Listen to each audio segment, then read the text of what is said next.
On pourrait se croire à la sortie d'un stade de foot anglais.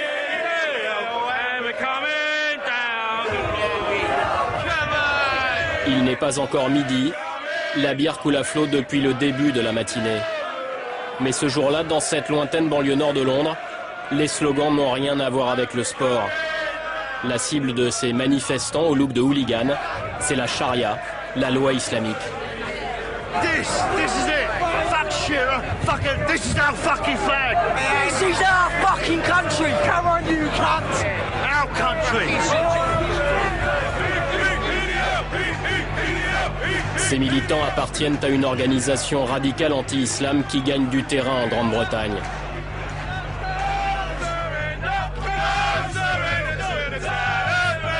L'English Defence League a été fondée il y a 2 ans par d'anciens militants du British National Party, un mouvement au passé antisémite, longtemps réservé aux Blancs. Virage à 180 degrés. Les leaders de l'EDL se disent antiracistes, affirment lutter contre l'islam au nom de la liberté et des droits de l'homme. Pour montrer qu'ils ont changé, des drapeaux israéliens sont brandis à chaque manifestation. L'EDL revendique des sections juives et gays. Les noirs et les femmes sont les bienvenus. Mais parmi les 3000 manifestants de Luton, nous n'avons pratiquement vu que des hommes blancs.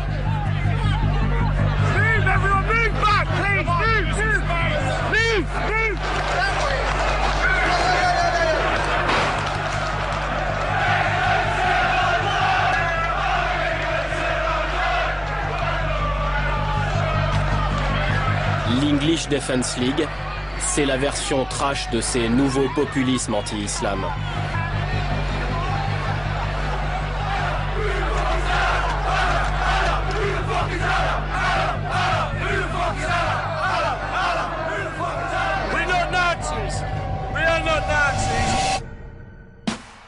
Finlande, Suède, Danemark, Suisse, Pays-Bas, Autriche. Dans tous ces pays, les mouvements populistes et xénophobes sont aux portes du pouvoir. En France, Marine Le Pen s'inspire de leur recette gagnante.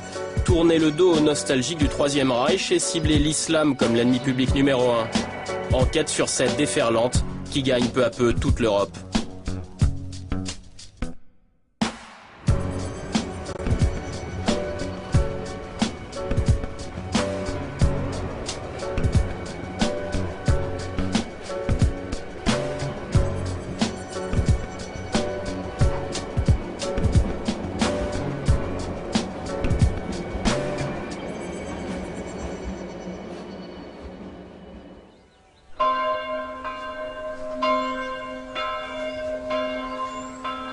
Dans la famille islamophobe, voici le cousin Babacool. Évidemment, mais j'ai jamais été un leader typique, donc... Oscar Freisinger, un ovni qui casse tous les codes de l'extrême droite traditionnelle. C'est pas toujours ce qu'on croit, donc les apparences sont des fois trompeuses. 51 ans, professeur de littérature allemande. Hello, hello. Freisinger, c'est la star de l'Union démocratique du centre, un drôle de nom pour un parti situé à la droite de la droite. De tous ces leaders populistes, c'est le seul à avoir accepté de nous ouvrir les portes de chez lui. Fanaï, ici, c'est notre fille. C'est notre fille qui chante l'un des rôles féminins principaux. Ils sont pas mal pour des amateurs, hein.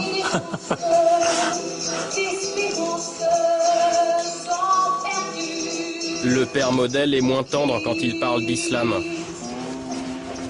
En bon communicant, Oscar Freisinger va soigner la mise en scène de l'interview. Vin rouge et charcuterie pour le décor, diatribe anti-musulmane pour le discours. Moi, je connais des musulmans ici, franchement, ils boivent leur verre de rouge avec moi. Ils posent pas de problème. Ou franchement, le français moyen, il frôle les murs, il rase les murs et il baisse le regard. Et ça, si c'est pas une attitude de dhimmi, c'est quoi alors? Dans la rhétorique de cette nouvelle extrême droite, un dhimmi, c'est un blanc non musulman soumis à l'islam. Que cet homme-là, né sur sol français, français de souche, hein, sous-chien comme on l'appelle, n'est-ce pas, dans certaines bouches, eh bien il baisse le regard et il frôle les murs. Alors ça, c'est une limitude pour moi, c'est pas normal. Freisinger, c'est le chantre de la Suisse à l'ancienne. Alors, prenez un bout de pain et puis ramassez les bouts de saucisse qui restent. Mais il faut qu'on y aille parce que... On y va? Ouais. On y va. À 200 km de Genève et de ses élites, il habite toujours un petit village de montagne du canton du Valais. Là, vous avez la Dent Blanche au fond, la Maya. Et puis en face, vous avez le district des Reins qui fait cette vallée. Mais j'ai vécu toute mon enfance dans cette ville. Donc je vois là, à mes pieds, il y a toute ma vie, quoi. Il y a mes écoles. Loin de la violence et des outrances de l'English Defence League, Freisinger incarne l'islamophobie à visage humain. Je peux regarder là. Je vois pas de mosquée là. Ah, c'est bon. On a fait le pot. On a fait ce qu'il fallait. Non, mais c'est que nous sommes Suisses. Et un Suisse, c'est quelqu'un qui a un caractère tout à fait particulier. C'est-à-dire, on a cette très saine réaction de se dire, quand les emmerdes sont là, c'est trop tard. Vaut mieux prévenir que guérir. Et ça, c'est assez suisse. Oskar Freisinger est sorti de l'ombre un soir de 2009. Ce jour-là, les Suisses votent à plus de 57% pour l'interdiction des minarets dans leur pays. En Suisse romande, un homme, Oskar Freisinger, s'est fortement mobilisé dans la campagne. Données battues, l'UDC renverse la tendance dans la dernière ligne droite, grâce à un Oskar Freisinger qui tient tête à tous les cadors des plateaux télé. Mais moi, je me cacherai de honte, Dany le Rouge de honte, oui, voilà comment on devrait vous appeler. Puisque M. Ramadan propose un moratoire sur les lapidations, moi je propose un moratoire sur les minarets. En Suisse, l'UDC est aujourd'hui la première force politique avec 30% des voix. Comment expliquer ce succès dans ce paisible pays épargné par la crise? Pour le comprendre, retour dans le canton du Valais. Bah ici, on est dans la Suisse profonde. Vous êtes à Euzeigne, plus ou moins à l'entrée du Val d'Airain. Ce soir-là, Oskar Freisinger participe à un meeting dans son fief montagnard. Excusez le retard, vous allez chanter les gars. Nous avons les moyens de vous faire chanter.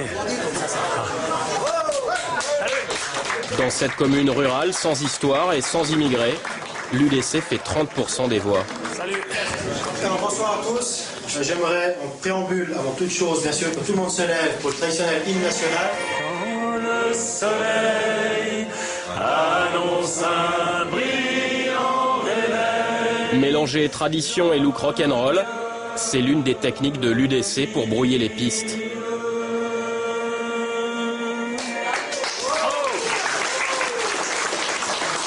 C'est le fameux hymne que j'ai composé pour notre cher canton. Vous avez les feuilles? 3, 4. J'ai retrouvé le vieux pays comme l'oiseau qui retrouve son nid. On est bien loin des meetings virils de la vieille extrême droite, mais derrière les textes anodins, un idéologue de ce nouveau populisme xénophobe. Exemple avec ses courtes interventions qu'il diffuse sur Internet. C'est vraiment le bradage de la race blanche. La race blanche, c'est devenu effectivement le souffre-douleur de toutes les petites chapelles qui se joignent pour, par contre, se plaindre de l'injustice faite à tout homme de couleur. Il a la conviction que ce racisme est légitime. Aujourd'hui, des racistes à la Freisinger savent qu'ils tiennent un propos fréquentable. Malheureusement fréquentable.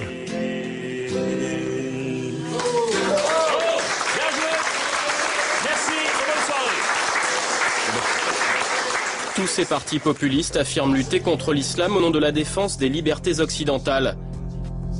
Le parti d'Oskar Freisinger vient par exemple de créer une section gay, mais dans ses meetings, ces cadres ouvertement homophobes prennent toujours la parole. C'est évident, parce que finalement c'est pas naturel, c'est pas normal, c'est un choix, c'est une déviance qui a été choisie, qui a assumé, pour certains plutôt bien, d'autres moins bien, peu importe, on va pas faire de la psychiatrie ce soir. L'homosexualité, une pathologie relevant de la psychiatrie pour cet élu du Jura suisse. Une tumeur à éliminer par chimiothérapie, a affirmé cet autre cadre dans une interview. Bon, en tout cas, c'est vrai, je pense sympa d'être venu. Oskar Freisinger n'a jamais dénoncé ses propos homophobes. Non, c'est bien, super. Ah, lui, il est totalement infréquentable. Moi, à côté de lui, je suis un mouton blanc. Derrière l'image du sympathique populiste, les valeurs de la vieille extrême droite demeurent.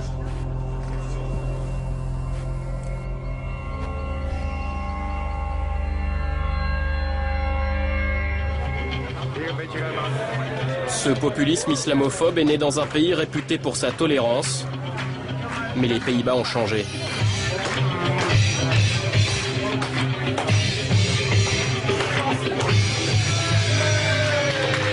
Geert Wilders, 47 ans, est l'incarnation de ce changement. Il nous a donné rendez-vous dans son fief du Limbourg un soir d'élection provinciale. Les nouvelles sont bonnes pour lui. Son parti pour la liberté, le PVV, est en tête dans cette province sud des Pays-Bas.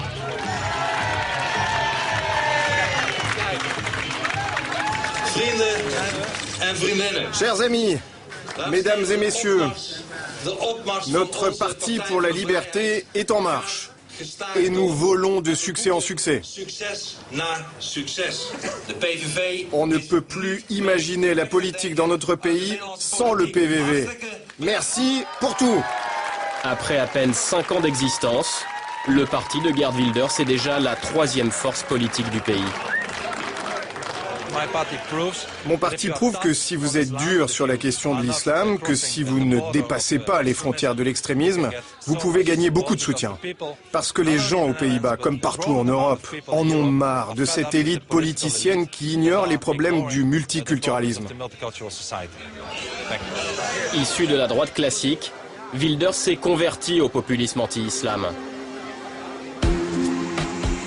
Une idéologie inventée par Pim Fortuyn.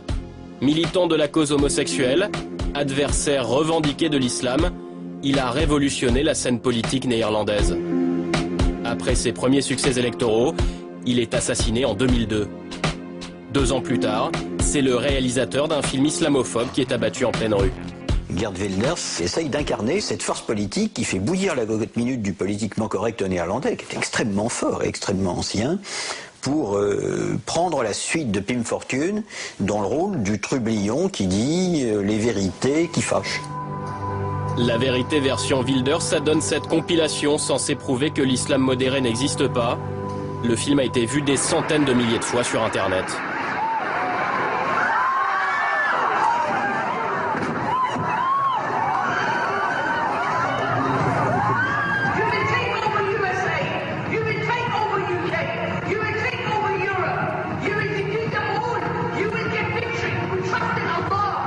Accumulation de prêches enflammés et d'images choc, ce film a valu à Geert Wilders des menaces de mort et des poursuites judiciaires. Amsterdam en février 2011. Toujours en cours, le procès lui sert de tribune médiatique quasi quotidienne. Il est toujours très difficile à approcher. Il y a toujours un cordon de sécurité autour de lui. Donc faire une interview avec lui, c'est extrêmement compliqué. Il est seulement disposé à parler si vous l'interpellez comme ça à l'improviste, alors là vous avez une chance. Mais il va jamais sur les plateaux télé.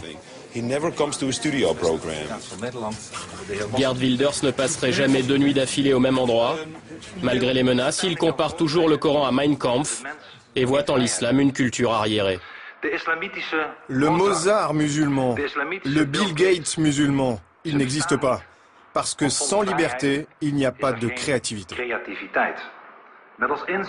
L'objectif des élites européennes, c'est de poursuivre leur stratégie d'immigration massive, qui aboutira au final à une Europe islamique, une Europe sans liberté, l'Eurabia.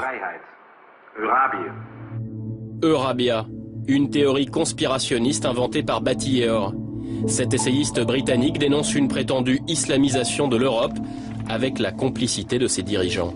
En termes d'ennemis civilisationnels, la chute du communisme au début des années 90 a considérablement modifié la situation.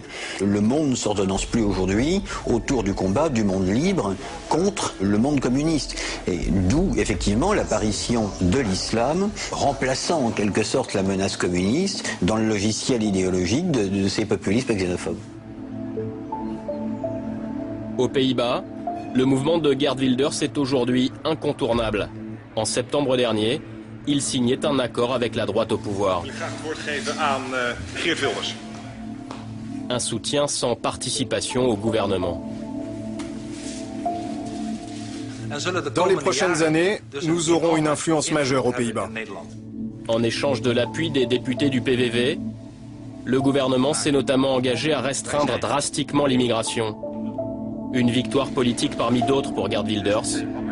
Pionnier de la critique du multiculturalisme, il se réjouit de voir des chefs d'État de droite reprendre ses thèses. Des hommes politiques commencent à se réveiller, c'est vrai. La chancelière allemande, le président français, le premier ministre britannique, ils sont en train d'évoluer. Avec notre doctrine du multiculturalisme, nous avons encouragé des cultures différentes à vivre séparément. Cette approche a échoué, totalement échoué. Un échec de l'intégration. C'est un peu tard, mais bon, il n'est jamais trop tard quand il s'agit de mettre en lumière les aspects négatifs de la société multiculturelle.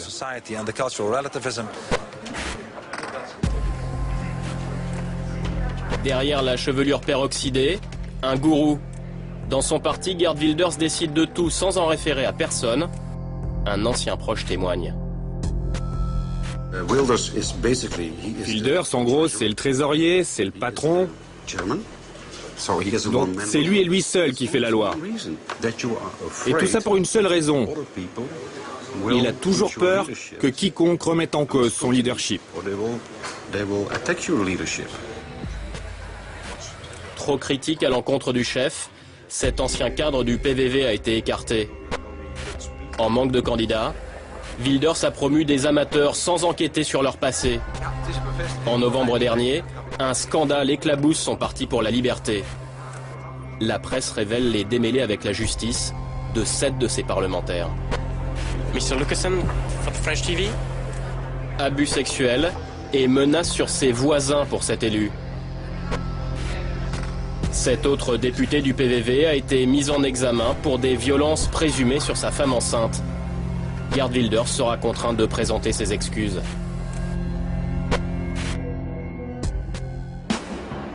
Les élections provinciales vont permettre au patron du PVV de relancer son parti en crise. Wilders verrouille la communication. Seules les têtes de liste, triées sur le volet, sont autorisées à parler à la presse.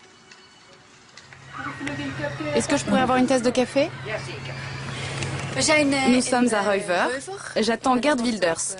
Et ensemble, on va faire plein de trucs marrants. Dans le Limbourg, c'est cette ancienne présentatrice télé qui a été choisie par le chef. Ce jour-là, il joue les serveurs de luxe dans le restaurant d'une maison de retraite. Les anciens ont faim, on va leur servir leur soupe. Comme tous les leaders populistes, Wilders drague le troisième âge.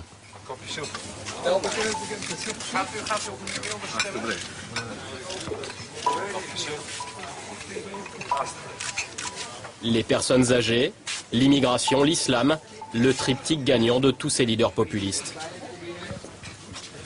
L'Europe ne doit pas devenir l'Eurabia. Je ne crois pas que toutes les cultures soient égales. Et je suis fier de dire, et ce n'est pas raciste du tout, que notre culture basée sur la chrétienté, l'humanisme et le judaïsme est bien meilleure que cette culture musulmane arriérée.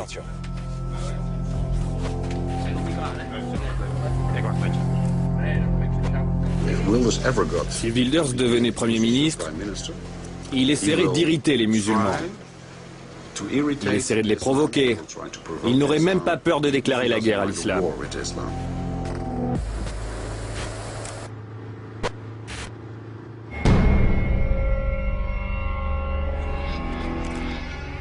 Les supporters européens de Geert Wilders s'étaient donné rendez-vous à Amsterdam ce jour-là.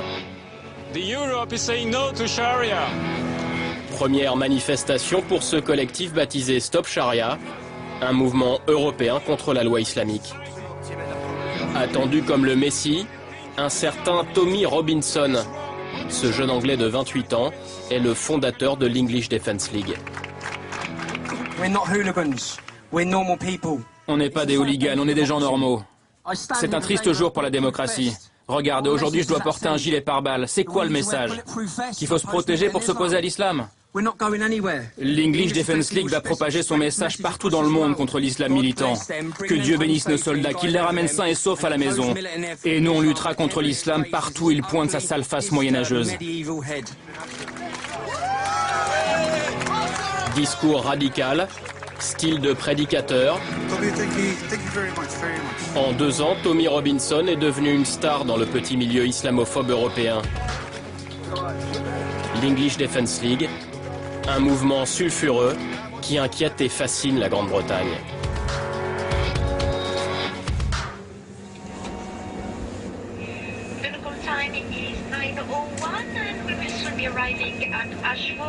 Qui est Tommy Robinson? Comment est née l'English Defence League?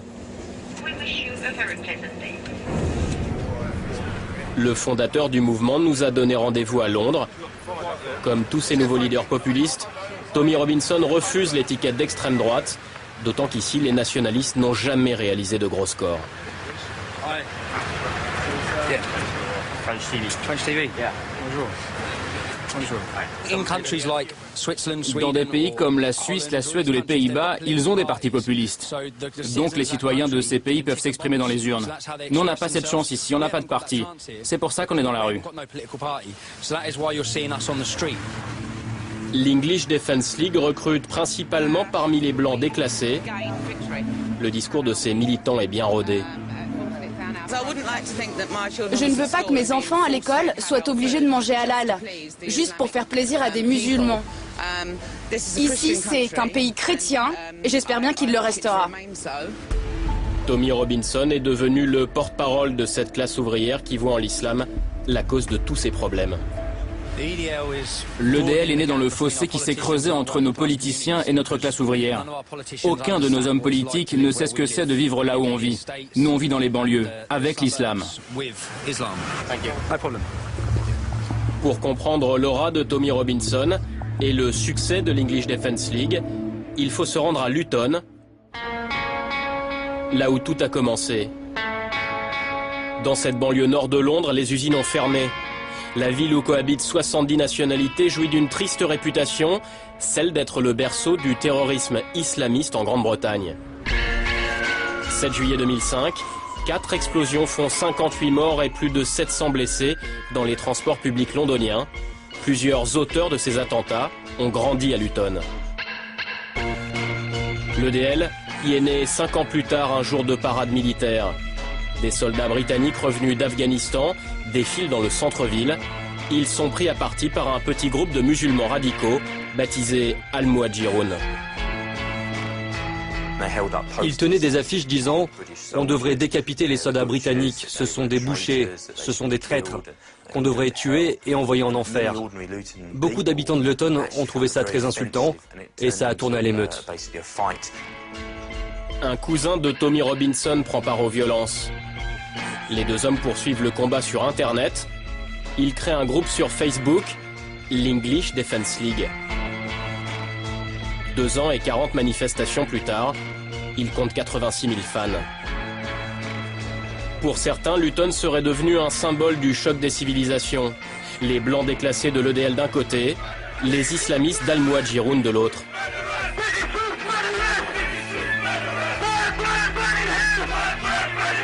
Al-Muhajiroun poste régulièrement ce type de vidéos sur Internet. Derrière ces provocations, un prédicateur radical, Anjem Choudary. How are you anyway? You okay? Yeah. What's your name? Mathias. Mathias. François. Okay. Choudary, c'est un militant du choc des civilisations. Avocat de formation, il use à plein de la liberté d'expression à l'anglaise. Notre regard n'est pas tourné du côté de l'EDL, mais vers Downing Street, la résidence du Premier ministre. Notre objectif, c'est de planter le drapeau de l'islam et d'appliquer la charia dans tout le pays. Je crois qu'à Luton, il y a 2 camps séparés. Ça reflète exactement la situation au niveau mondial. On peut le voir avec Oussama Ben Laden d'un côté et Barack Obama de l'autre. Et à une plus petite échelle entre nous et l'EDL à Luton. Et vous êtes dans quel camp? Dans celui de Ben Laden. Un discours ultra minoritaire chez les musulmans britanniques. Conseiller municipal à Luton, Mahmoud Hussein renvoie dos à dos les extrémistes des 2 camps. Ces extrémistes fascistes qui se disent musulmans sont aussi mauvais que l'English Defence League. Ce travailliste connaît bien Tommy Robinson et son cousin Kevin Carroll. Il est élu dans le quartier où les fondateurs de l'EDL ont grandi. Là, c'est le pub où ils se retrouvent pour boire des verres. C'est ce qu'ils appellent leur quartier général. Et là, c'est où habite le cousin de Tommy Robinson. Vous voyez là où sont les policiers. La majorité des membres de l'EDL ont un casier judiciaire. Tommy Robinson, lui, c'est un délinquant reconnu. Ce jour-là, le leader de l'EDL vise un militant d'Al-Muhadjiroun, mais finit sa course dans le dos d'un policier. Une agression qui lui a valu des poursuites judiciaires. Tommy Robinson, c'est un pseudonyme emprunté à un célèbre hooligan de Luton. Son vrai nom, c'est Stephen Yaxley Lennon. À 24 heures de la manifestation qui doit célébrer les 2 ans de l'English Defence League, son jeune patron est tendu. Pour l'interviewer, il faut sortir de la ville. Sa vie serait en danger. Ça, c'est un document de la police. Ils disent qu'il y a des menaces de mort visant le leader de l'EDL, c'est-à-dire moi. Et là, ce sont les conseils de la police. Hier, ils m'ont proposé une protection policière et même une nouvelle identité. Ah ouais? Et tu leur as dit quoi? Je leur ai dit d'aller se faire foutre. Tu vois ce que je veux dire? Pourquoi on devrait quitter notre ville? C'est vrai, non? Pourquoi ce serait à nous de partir? On partira pas.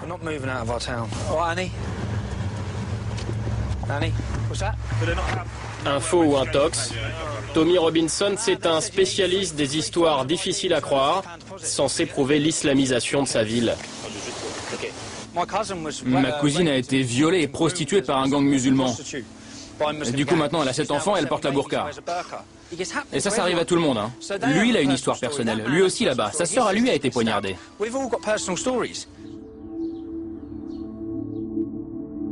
2 heures avant la manifestation de l'English Defence League, Luton, c'est une ville fantôme. La police a barré les principaux axes pour éviter tout débordement.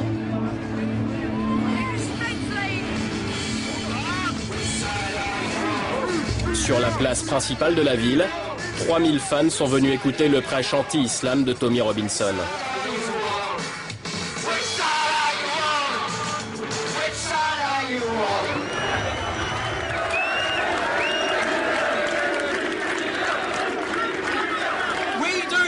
Nous ne voulons pas de mosquées dans le centre-ville. Nous voulons des maisons à des prix abordables pour notre communauté. C'est ça qu'on veut. Pour chauffer la foule à blanc, le leader de l'EDL va instrumentaliser la mort d'une jeune femme dans un banal accident de voiture. Bonjour à tous, je suis la mère d'Emily Brady. Elle a été volontairement brûlée vive dans cet accident de voiture. Elle a été laissée pour morte par un musulman pakistanais. Et vous savez quoi? Il vient de faire une demande de libération pour bonne conduite. Au nom des habitants de Luton, il y aura des tensions raciales si cet homme est libéré plus tôt que prévu.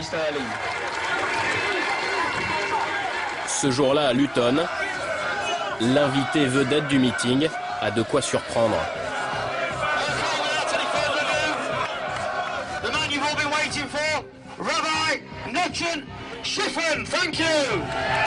Nashum Shifren, un rabbin californien, fan de l'English Defence League.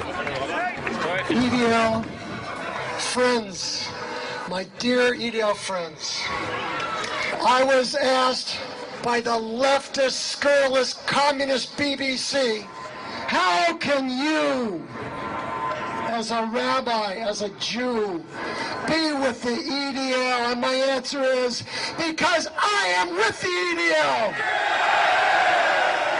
I had one of those scum ask me, do I believe in God?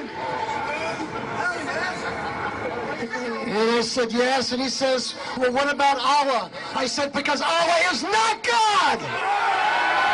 And I'm going to ask you now, whose streets? Whose streets? Whose streets? En 2010, Nashum Shifren était candidat aux élections sénatoriales en Californie pour les Tea Party. Les Tea Party, c'est l'aile droitière et populiste du Parti républicain. Il y a des membres des Tea Party aux États-Unis qui apprécient les méthodes violentes et agressives de l'EDL, leur manière de combattre l'islam radical dans la rue. Et nous avons maintenant des preuves que des vidéos de l'EDL sont projetées dans des meetings des Tea Party.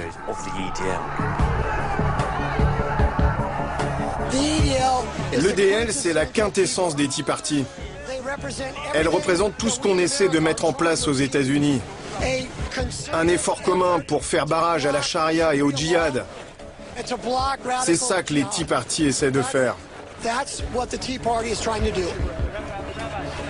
Comme tous les mouvements populistes européens, l'English Defence League dénonce l'antisémitisme, histoire de ne plus être associé à la vieille extrême droite. À l'EDL, on a des membres qui étaient au British National Party, qui étaient nazis. Il pourrait y avoir 5 nazis à l'EDL, je resterai quand même à l'EDL. Non, ce que je veux dire, c'est qu'ils ont changé, ils ont vu la lumière. On vit en démocratie, on a le droit de changer d'opinion politique. Quel groupe peut être plus antisémite que les musulmans? Pourquoi est-ce que personne ne le dit, ça, qu'ils sont antisémites? Si vous voulez trouver la haine des juifs, allez dans une mosquée. Mais pas à l'EDL.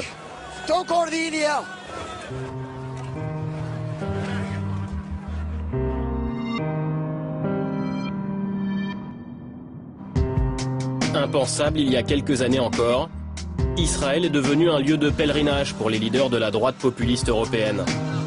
Jérusalem, le stade ultime de leur stratégie de dédiabolisation. Il y a 6 mois, dans l'indifférence quasi générale, l'histoire de cette nouvelle extrême droite a basculé. Décembre 2010, scène surréaliste sur une base de l'armée israélienne. Les leaders populistes du FPE autrichien, du Vlaams-Belang belge et du SD suédois reçoivent un accueil officiel dans plusieurs communes israéliennes. L'homme qui enfile l'uniforme de Tzahal s'appelle Heinz Christian Strache, c'est le président du FPE autrichien, un parti fondé en 1956, longtemps dirigé par un ancien officier SS. C'est un voyage qui peut constituer un plaidoyer pro domo pour des formations comme le FPE ou le Belang qui souhaitent s'affranchir de leur image antisémite et qui, une fois revenus à la maison, peuvent dire « mais voyez, nous ne sommes pas si méchants puisque nous avons été reçus là-bas ». Le voyage a été peu traité par les médias israéliens, hormis ce reportage de la 2e chaîne. Comment ont-ils réussi à évacuer toute la dimension antisémite et nazie de leur discours jusqu'à se retrouver ici à Shomron, en Israël? Monsieur Strache, en 1989, vous avez participé à un camp de jeunesse néo-nazi. Alors qu'est-ce que vous faites ici dans l'État juif d'Israël? Ces allégations sont totalement fausses. Je n'ai jamais été négationniste. Je n'ai aucun passé antisémite. Je n'ai jamais été nazi. Si Strache affirme avoir tourné le dos au sombre passé du FPE, ce n'est pas le cas d'un autre membre de la délégation, un certain Andreas Mölzer. Lui, il n'est absolument pas ambigu. Il est à la tête d'un hebdomadaire qui s'appelle Third Sight, qui est publié à Vienne. Et quand on voit les livres que Third Sight vend à ses lecteurs, on est absolument effaré de constater que ce monsieur qui va à la Knesset israélienne vend des ouvrages négationnistes et des ouvrages antisémites. Sur le site de Third Sight, on trouve par exemple l'œuvre complète de David Irving, un historien anglais condamné à 2 ans de prison ferme pour avoir nié l'Holocauste. Pourtant, la délégation regroupant l'extrême droite autrichienne, belge et suédoise se revendique désormais pro-israélienne et anti-islam. Leur déclaration de Jérusalem scelle la mutation de cette mouvance. Nous sommes ici à l'avant-garde de l'Occident démocratique contre la menace totalitaire de l'islam fondamentaliste. Qui a organisé ce voyage? Qui sont les alliés des populistes européens en Israël? Ce jour-là, à Berlin, nous avons rendez-vous avec les hommes qui sont à l'origine de ce rapprochement. À gauche, Patrick Brinkmann, un homme d'affaires germano-suédois, figure du populisme anti-islam en Allemagne. Son invité, un colon israélien parmi les plus radicaux, David Haïvry. Après la visite d'un mémorial de la Shoah et un arrêt porte de Brandebourg, voici le Reichstag, là où Adolf Hitler prononçait ses discours enflammés sur l'extermination des Juifs. Ce qui est important, c'est le futur de ce bâtiment, pas son passé.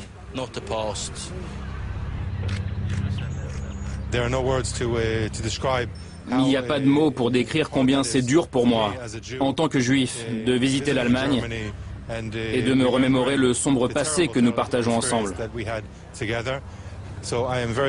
Donc je suis très heureux que les leaders de ces partis aient tourné le dos à l'antisémitisme et qu'ils le disent très clairement à leurs militants.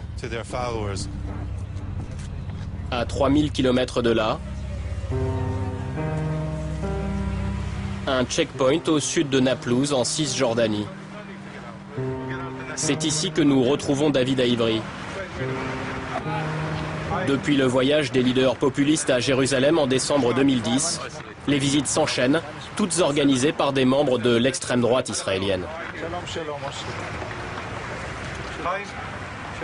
Ce jour-là, David Haïvry reçoit 2 cadres du FPÖ autrichien et leurs épouses.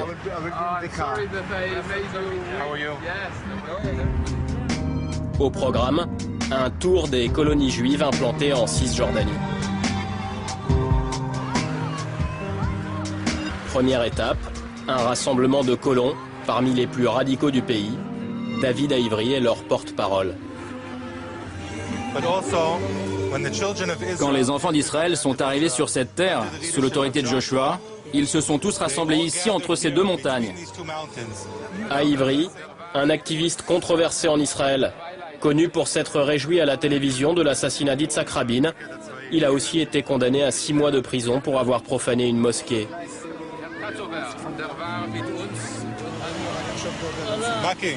Bonjour. Je te présente un parlementaire qui vient d'Autriche. Enchanté. Merci beaucoup d'être venu. Ils sont venus exprimer leur solidarité avec le peuple juif et pour changer le regard que les Européens ont sur nous. Il apprécie beaucoup.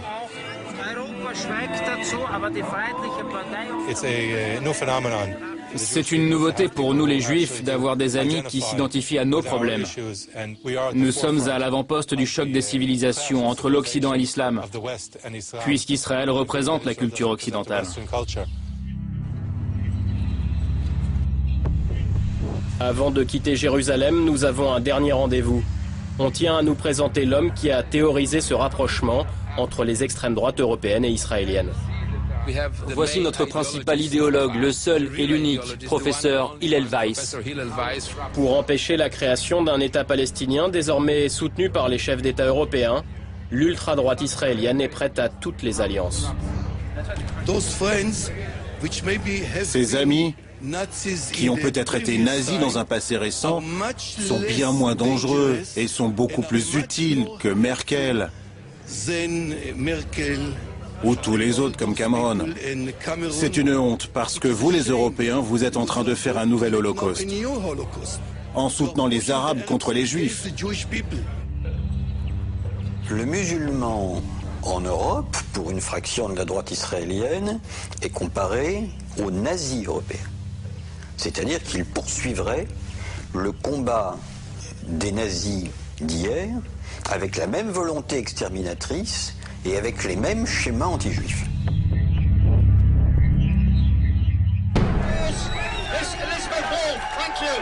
Retour à Luton.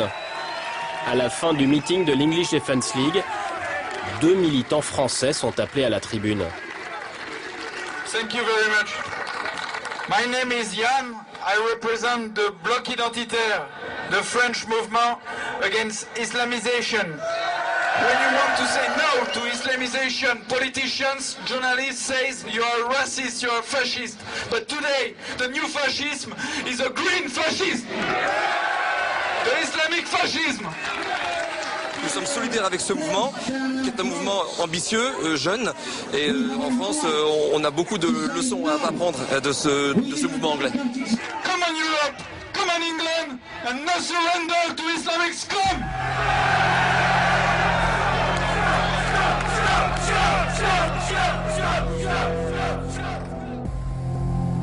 Le bloc identitaire. Contre l'islamisation, faisons bloc. Un petit mouvement d'extrême droite passé maître dans l'art du buzz.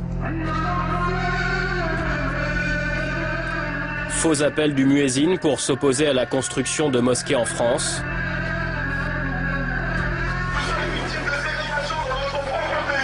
Manifestation contre un quick halal avec des masques de cochon. Et le désormais célèbre apéro saucisson pinard. Un événement qui visait à dénoncer les prières de rue musulmanes. Le phénomène ne concerne qu'une dizaine de rues en France. Pourtant, quelques mois plus tard, la thématique lancée par les identitaires est reprise par Marine Le Pen, puis Claude Guéant.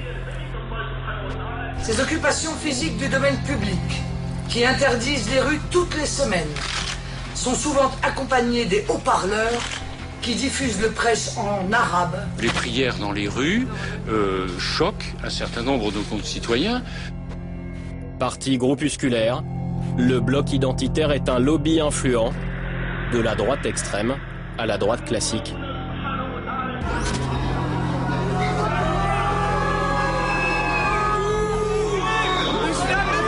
En décembre 2010, le bloc organisait un événement baptisé Assises internationales de l'islamisation.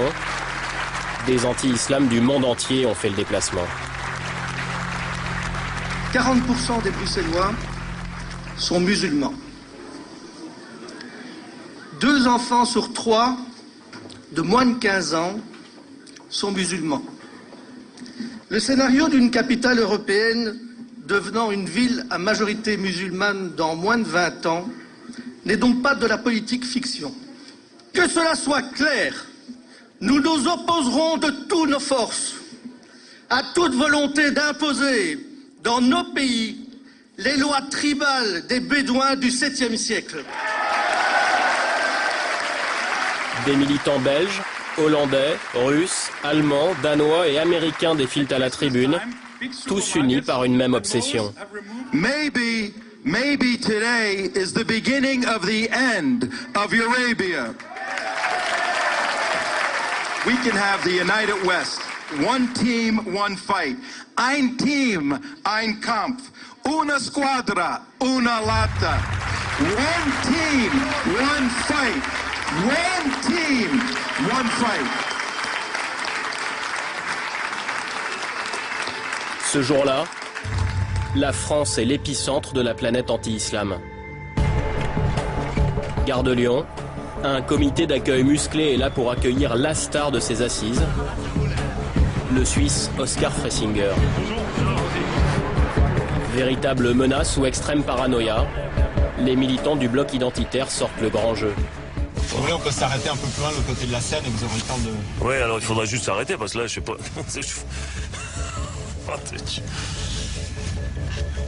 Eh bien, elle est belle l'Europe. Ça refroidit quand même un peu.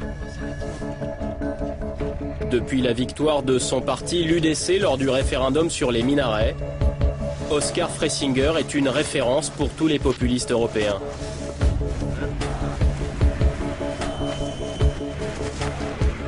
Sa présence à Paris ce jour-là, c'est un bon coup pour le bloc identitaire. Oh la vache. J'y vais. Bonjour. Bonjour. Fabrice Robert. Bonjour, Enchanté. Comment allez-vous? On va vous accompagner. D'accord, c'est gentil, merci. Ça se passe bien pour le moment. On a mis à 2h de l'après-midi, on aura 1000 personnes. Oh, c'est fantastique. C'est bien, on a rempli la salle, formidable.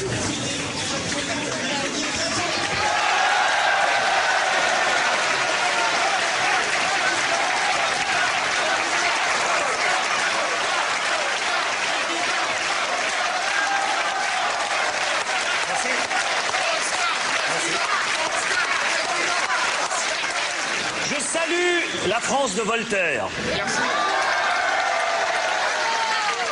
C'est Astérix l'Helvète qui vous salue. Parce que de nos jours, que voulez-vous, Astérix a dû s'exiler en Suisse. De plus, on le qualifie de facho. Eh bien, je vous remercie quand même. C'est vraiment sympa de votre part d'être venu écouter un salopard comme moi. Ça prouve que vous n'avez vraiment pas froid aux yeux. Ce n'était un meeting d'extrême droite classique, ni par la composition de la salle, ni par la tonalité des discours. Chers camarades et chers compagnons, mes camarades de résistance républicaine... Parmi les orateurs ce jour-là, un philosophe marxiste, un syndicaliste de FO et une féministe historique longtemps classée à gauche. Si je suis ici, avec les identitaires entre autres, bête noire de mon ex-camp, c'est parce que la gauche est incapable de prendre en charge la menace gravissime que représente l'islamisation de l'Europe. C'est bien au nom de la laïcité, c'est bien au nom des droits des minorités que des orateurs dont beaucoup appartiennent à une mouvance qui n'est pas celle d'extrême droite se sont exprimés. Des intervenants qui brouillent les pistes et une rhétorique qui renverse les codes de l'extrême droite classique. Illustration avec le discours du président du bloc identitaire, issu lui de la droite la plus radicale. Ceux qui nous dirigent aujourd'hui à Paris, à Londres, à Bruxelles, sont des collabos de l'islam. Pour repousser l'islamisation, il faudra d'abord neutraliser politiquement ces collabos. Nous sommes là pour gagner. Et comme à Poitiers ou à Vienne, nous gagnerons. Des croix de Lorraine, symbole du gaullisme sur les murs, à la différence de l'ancienne extrême droite. Ces nouveaux populistes se placent dans le camp des résistants. Les collabos, ce sont les autres. Une stratégie de normalisation qui a beaucoup inspiré la nouvelle présidente du Front National. En janvier dernier, lors de son investiture, Marine Le Pen se place elle aussi dans le camp des résistants, style de Gaulle, loin des ambiguïtés de son père. Chers amis, n'est pas simplement un parti politique. Il incarne aujourd'hui en France l'esprit de résistance. Résistance aux injustices, résistance au totalitarisme moderne que sont l'islamisme et le mondialisme. Celle qui se présente désormais comme une résistante n'hésite pas à parler d'occupation pour dénoncer les prières de rue musulmanes. Il n'y a pas de blindés, il n'y a pas de soldats, mais c'est une occupation tout de même. Toujours le même renversement rhétorique. Marine Le Pen applique à la lettre les recettes gagnantes de l'ultra-droite populiste, critique radicale de l'islam et dénonciation absolue de l'antisémitisme. Elle qualifie la Shoah de summum de la barbarie et dans un quotidien israélien va même jusqu'à affirmer que le FN a toujours été un parti sioniste. On verra Marine Le Pen en Israël dans les mois ou les années à venir. Écoutez, je sais pas, probablement, peut-être. Moi, je veux dire, j'ai voulu y aller une fois. On m'a exprimé qu'on ne voulait pas m'y voir. Bon, je vais pas non plus me rouler par terre. Hein. J'ai l'impression que certains ont envie que continue à perdurer cette espèce d'inquiétude chez les Français juifs à l'égard du Front National. Moi, je ferai en sorte, encore une fois, de lever ces inquiétudes parce qu'elles n'ont pas de raison d'être. Une méfiance de la communauté juive française qui a abouti à l'annulation de la venue de Marine Le Pen sur Radio J. En Israël, en revanche, de la droite du Likoud à l'extrême droite, la présidente du FN est une interlocutrice respectable et respectée. Marine Le Pen, elle ne dit jamais rien contre les juifs. Elle prend toujours position en faveur des juifs et d'Israël. Et donc moi et tous mes amis, nous la soutenons. Et nous demandons au peuple français de la soutenir. Je vais rencontrer Madame Le Pen dans les toutes prochaines semaines. C'est important pour moi d'avoir de bonnes relations avec tous les leaders qui combattent l'islamisation et le terrorisme dans le monde. Lampedusa, porte d'entrée des immigrés clandestins en Europe. Le lieu rêvé pour le premier voyage à l'étranger d'une présidente du FN en pleine offensive anti-islam. Depuis les révolutions arabes, des candidats à l'exil débarquent tous les jours sur cette île italienne. Marine Le Pen vient y dénoncer ces flux migratoires. Selon elle, l'Union européenne ne fait rien pour les arrêter. Les journalistes et les contre-manifestants seront tenus à distance de son cortège. Marine Le Pen, t'es pas la bienvenue. T'es pas la bienvenue ici, rentre chez toi. L'opération de communication de la présidente frontiste n'est pas du goût du gouvernement italien. Aucune caméra ne sera autorisée à filmer sa visite du centre de rétention. Tutti i giornalisti però per favore sulla sinistra, Antonio, dobbiamo tenere sulla Je sais pas, la faire venir à pied, qu'on ait une image qu'elle est sur Lampedusa, quoi. Trop loin là, ça fait trop loin là. 10 metri, non un metro, 10 metri. La quarantaine de médias qui a fait le déplacement devra se contenter d'un point presse à l'extérieur du centre. Si, elle est là, elle est en noir devant. Juste devant, pantalon noir blanc.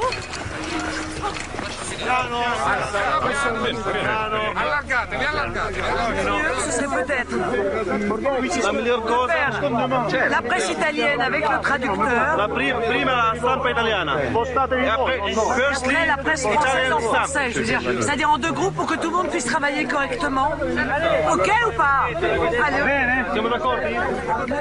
Des télévisions allemandes et russes sont là pour couvrir le phénomène Marine Le Pen, figure montante du populisme européen.